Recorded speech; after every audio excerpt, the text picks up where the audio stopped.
마지막 나팔 소리 나기 전에 들어야 할 이야기 마하나소나의 유튜브 채널 김경호 선교사입니다. 안녕하세요. 경건의 시간에 교훈과 축복을 주 예수님을 따르는 제자들과 함께 나누고자 합니다. 어제는 말씀을 통하여 마술사 시몬은 비록 입으로 예수님을 믿는다고 고백하고 물로 세례를 받았을지라도 죄악으로부터 회개하지는 못하였던 것을 볼 수 있었습니다. 여전히 죄악과 악함 가운데서 성령을 받는 것을 돈 주고 사려고 하였습니다. 그는 아직 거듭나지 못한 사람이었습니다. 지금 21세기에도 동일합니다.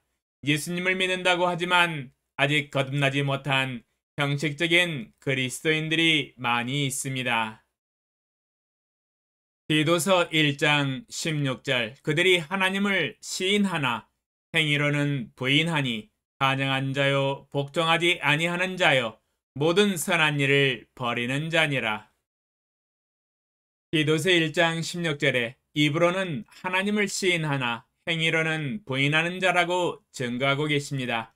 입으로는 주여 주여 부르지만 주님이 말씀하신 대로 행위로 순종하지는 않는 사람입니다. 아직 거듭나지 않은 사람이며 가증한 자요 복종하지 아니하는 자요 모든 선한 일을 버리는 자라고 증거하고 계십니다. 어제는 적용한 대로 아직 행위로 거듭나지 못한 형식적인 그리스도인들의 구원을 위하여 기도하는 시간을 가졌습니다. 하나님께서 긍휼히 여겨주사 그들을 구원하여 주시고 회개하고 돌이킬 수 있도록 기도하였습니다. 또한 이들을 위하여 제가 하나님의 생명의 복음과 거듭날 수 있는 방법에 대해서 온 세상 만민이 기뻐할 기쁜 소식이라는 시리즈 제목으로 15편의 설교를 이미 자세히 방송을 하였습니다.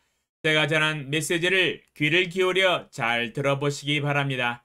만약 시청하신다면 충분히 회개하고 회개에 합당한 열매를 맺으며 거듭난 삶을 살 수 있으리라 확신합니다. 그러면 오늘 새벽에 읽은 하나님의 말씀을 봉독하겠습니다. 사도행전 9장 10절로 18절 그때에 다메섹에 아나니아 하는 제자가 있더니 주께서 환상 중에 불러 이르시되 아나니아야 하시거늘 대답하되 주여 내가 여기 있나이다 하니 주께서 이르시되 일어나 직가로 하는 거리로 가서 유다의 집에서 다소 사람 사울이라 하는 사람을 찾아라. 그가 기도하는 중이니라. 그가 아나니아라 하는 사람이 들어와서 자기에게 안수하여 다시 보게 하는 것을 보았느니라 하시거늘 아나니아가 대답하되 주여 이 사람에 대하여 내가 여러 사람에게 듣사온즉 그가 예루살렘에서 주의 성도에게 적지 않은 해를 끼쳤다 하더니 여기서도 주의 이름을 부르는 모든 사람을 결박할 권한을 대제사장들에게서 받았나이다 하거늘 주께서 이르시되 가라 이 사람은 내 이름을 이방인과 임금들과 이스라엘 자손들에게 전하기 위하여 택한 나의 그릇이라. 그가 내 이름을 위하여 얼마나 고난을 받아야 할 것을 내가 그에게 보이리라 하시니 아나니아가 떠나 그 집에 들어가서 그에게 안수하여 이르되 형제 사울아 주 곧 내가 오는 길에서 나타나셨던 예수께서 나를 보내어 너로 다시 보게 하시고 성령으로 충만하게 하신다 하니 즉시 사울의 눈에서 비늘 같은 것이 벗어져 다시 보게 된지라. 일어나 세례를 받고 하나님의 택한 그릇이 되라 라는 제목으로 묵상을 해보았습니다. 그리스도 예수 안에서 죄사함을 받고 거듭난 모든 그리스도인들은 하나님이 택한 그릇입니다. 사도 바울만 콕 찍어서 택한 것이 아니지요. 그리스도 안에 있으면 우리는 모두 하나님의 택하신 그릇입니다. 사울은 유대교의 열심이어서 유대교를 보호하기 위하여 주의 제자들을 체포하여 기독교를 말살하려 하였습니다. 주의 제자들에 대하여 여전히 이업과 살기가 등등하여 대제사장에게 가서 다메섹 여러 회당에 가져갈 공문을 청하여 만일 그 도를 따르는 사람을 만나면 남녀를 막론하고 결박하여 예루살렘으로 잡아오려 하였습니다. 그렇게 길을 쓰고 열심을 다하여 전심으로 교회를 핍박하고 잔해하던 사울을 하나님은 불쌍히 여기시고 긍휼히 여기시고 부르셨습니다. 하나님은 특별한 구원의 계획을 가지시고 기독교 역사의 한 획을 그을 사울을 택하시고 하늘에서 다메섹으로 가는 길에서 부르셨습니다. 하나님의 부르심에는 하나님의 절대 주권의 결정이 있었습니다. 로마서 9장 15절로 18절 모세에게 이르시되 내가 긍휼히 여길 자를 긍휼히 여기고 불쌍히 여길 자를 불쌍히 여기리라 하셨으니 그런즉 원하는 자로 말미암도 아니요 다른 박질 하는 자로 말미암도 아니요 오직 긍휼히 여기시는 하나님으로 말미암음이니라. 성경이 바로에게 이르시되 내가 이 일을 위하여 너를 세웠으니 곧 너로 말미암아 내 능력을 보이고 내 이름이 온 땅에 전파되게 하려 함이라 하셨으니 그런즉 하나님께서 하고자 하시는 자를 긍휼히 여기시고 하고자 하시는 자를 완악하게 하시느니라. 로마서 9장 15절로 18절에 하나님은 긍휼히 여길 자를 긍휼히 여기시고 불쌍히 여길 자를 불쌍히 여기시고 하고자 하시는 자를 완악하게 하심으로 오직 긍휼히 여기시는 하나님의 절대 주권에 대해서 언급을 하고 있습니다. 사도 바울의 부르심은 전적인 절대 주권을 가지시고 긍휼히 여기시는 하나님의 은혜와 결정이셨습니다. 사울이 길을 가다가 다메섹에 가까이 이르렀을 때 호련히 하늘로부터 빛이 그를 둘러 비추었습니다. 땅에 엎드러져 소리를 들었습니다. 사울아, 사울아, 내가 어찌하여 나를 박해하느냐? 사울이 깜짝 놀랐습니다. 대답하기를 주여 누구시나이까? 말씀하시되 나는 내가 박해하는 예수라. 이게 웬일입니까? 기독교를 말살시켜야 유대교가 살고 오직 유대교를 통하여 온 세계 열방 민족으로 하여금 하나님을 믿는 믿음을 전파시킬 것으로 생각을 했었는데 자신이 그토록 열심을 다하여 소멸시키려고 하였던 그 기독교의 예수님이 나타나서 말씀을 하시니 너무도 놀랐습니다. 나는 내가 박해하는 예수시다 라는 말을 듣는 순간 자신의 인생을 거꾸로 살았다는 것을 깨달았을 것입니다. 아, 내가 잘못 알았구나. 사울은 집가라 하는 거리로 가서 유다의 집에서 기도를 하고 있었습니다. 인생 처음으로 하늘에서 들려주신 예수님의 음성을 듣고 참회의 기도를 하였습니다. 하나님은 사울에게 보낼 사람으로 아나니아를 택하여 부르셨습니다. 하나님은 아나니아에게 지시를 하십니다. 그랬더니 아나니아가 깜짝 놀랍니다. 아나니아는 이미 사울에 대한 소문을 들었기 때문입니다. 사울에게 잡히면 체포되어 예루살렘으로 끌려가서 투옥된다는 소문이 쫙 퍼져 있었기 때문입니다.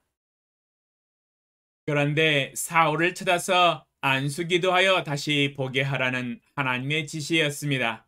아나니아가 주님께 사울에 대한 질문을 하였을 때 주님은 사울에 대한 하나님의 계획을 말씀하셨습니다. 가라, 이 사람은 내 이름을 이방인과 임금들과 이스라엘 자손들에게 전하기 위하여 택한 나의 그릇이라. 사울은 이제 더 이상 기독교를 핍박하고 잔해하는 자가 아니었습니다. 이미 마음을 회심하여 주님의 이름과 교회를 위하여 일하고 섬길 준비가 된 택하신 하나님의 그릇이 되었습니다. 아나니아의 기도로 눈에서 비늘이 벗겨지더니 음식을 먹고 기운을 회복한 뒤에 며칠 있다가 바로 나가서 복음을 전하였습니다. 사울의 인생이 역전이 되었습니다. 교회를 핍박하던 자가 이제는 교회를 부흥케 하는 자로 변화가 되었습니다.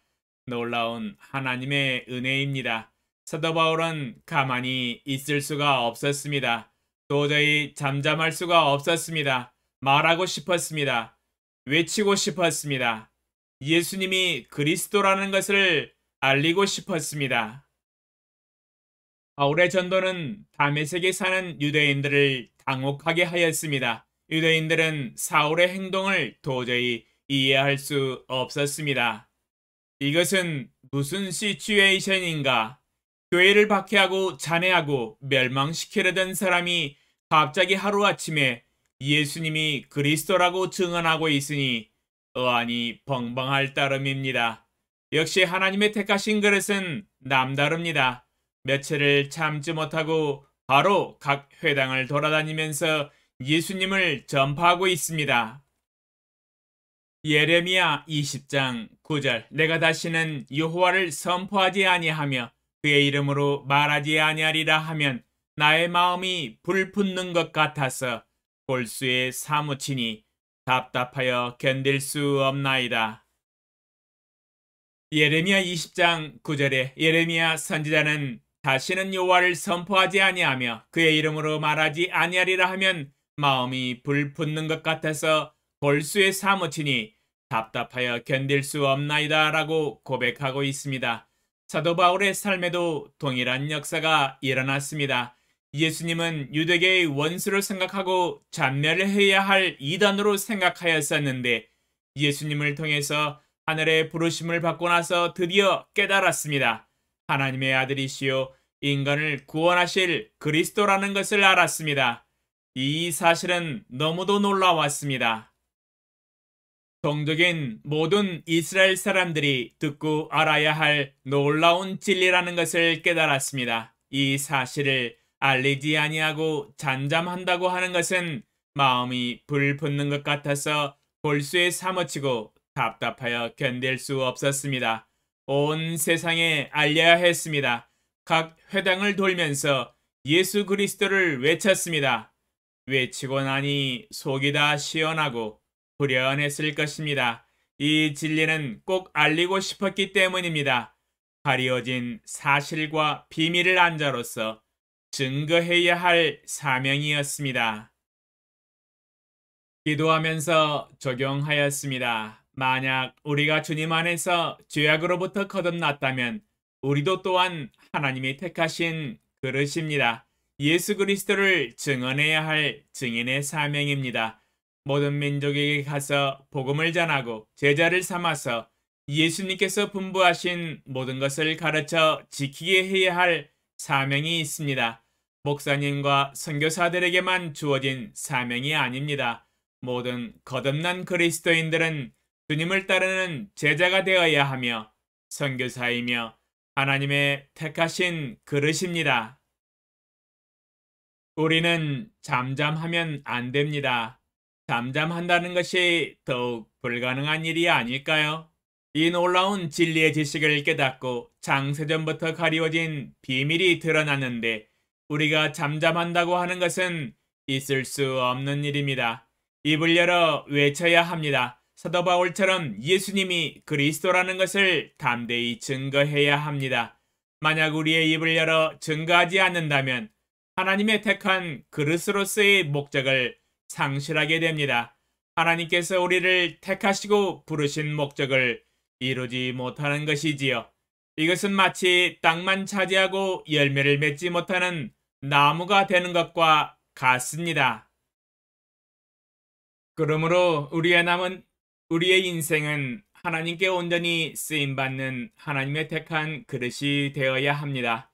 우리들이 입을 열어 증거한다면 하나님은 우리의 증거를 사용하실 것입니다. 큰 구원의 역사를 일으키실 것입니다.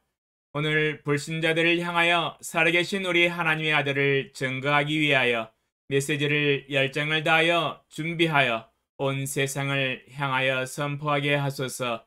성령의 말씀의 지혜와 지식의 은사로 저를 도와주시기를 위해서 기도합니다. 예수님의 이름으로 기도합니다. 아멘. 오늘 하루도 항상 기뻐하는 하루 되시기 바랍니다. 감사합니다.